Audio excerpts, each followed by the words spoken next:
Good afternoon, YouTube. Sorry about the backlight. I just want to report a problem that I've discovered with my African violets. It's not bugs. I've had a really good look to see if there's any bugs on them, and there isn't. But today I went to check them to see if they needed watering and just look them over. And I noticed a lot of them had what I would describe as a sort of hairy mould growing on top of the soil. And I thought, what on earth's this? And one of them was actually completely come away from the soil. This is it here. So whatever that was, it's just died back. And I also noticed, well, a lot of the leaves were coming away, just rotted away. You can see them there. And I don't know, I was a bit despondent and disappointed because I've now got a lot of African violets and I was doing so well with them. I think I know where I went wrong. Like you go online and you read different things and you look at other people's setups and you think, oh yeah, that will work for me. Like I tried the wicking method and that didn't seem to work for me very much. The plants didn't seem to be able to get enough moisture by that method. So then I went and tried these humidity trays, which I've kept topped up, but not right up so that the pot is actually sitting in the water. If you look, the pebbles are higher than the trays, and I've just kept them, the water topped, probably the tray's half full, because I was told that they need quite a bit of humidity. And I also did the same with the Streptocarpus there. But I think what's happened is they've got too much humidity and they've just, well, I think that's what's happened. I went online again, like you do, to check what the issue was. And it said that, too much humidity can cause the mould on the soil to grow. Like all soil or potting compost, it's got mould in it and the ability to grow. But, if it gets too much moisture or too much humidity, then it encourages it to grow, especially indoors if you haven't got so much ventilation, which I haven't got because obviously it's winter here for me. So I can't really open up doors and windows here because it's just too cold. So I'm in a difficult situation to know what to do for the best.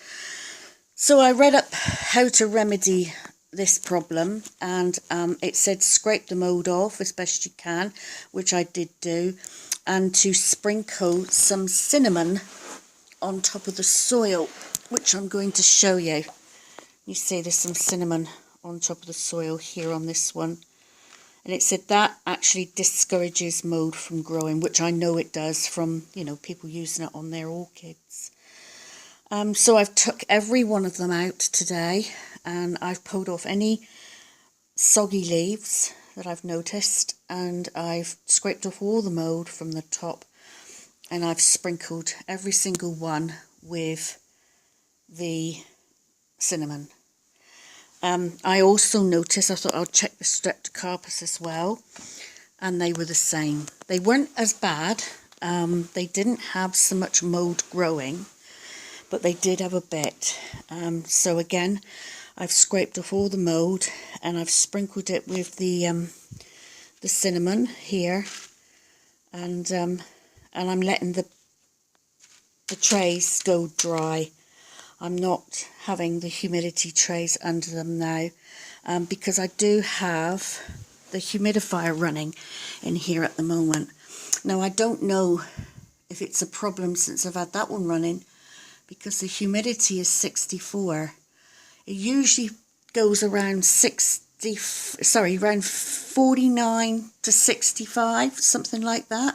That's the best I can achieve. So I don't know. I don't know whether I've made a mistake or what. I'd be really grateful if somebody could give me advice. But I've done what I thought was right now. Well, I've done what I thought was right by putting the humidity trays under them. Obviously it was wrong. So yeah, I'm a little bit despondent and a bit disappointed with myself, really, for not being a bit more vigilant. So yeah, I'm grateful that my very, very favourite one, this one here, was okay. It wasn't nearly as bad, but then that's not right under the humidifier. So who knows? Although the ones here, there's Ruby laid out, these two and these two, that one and that one, they did have a bit of mould on top of the soil as well. So once again, I'm drying out the trays underneath them and I'm just leaving them in there. See how they go for now. But they weren't as bad as the ones over there. So anyway, any advice? You know, if anybody got any information about the humidity levels for these Streptocarpus and violets. I know Streptocarpus and African violets like very similar conditions. But what those optimum conditions are, I have no idea. Anyway, thanks for watching. Please subscribe, thumbs up or thumbs down, and I'll catch you later. Bye for now.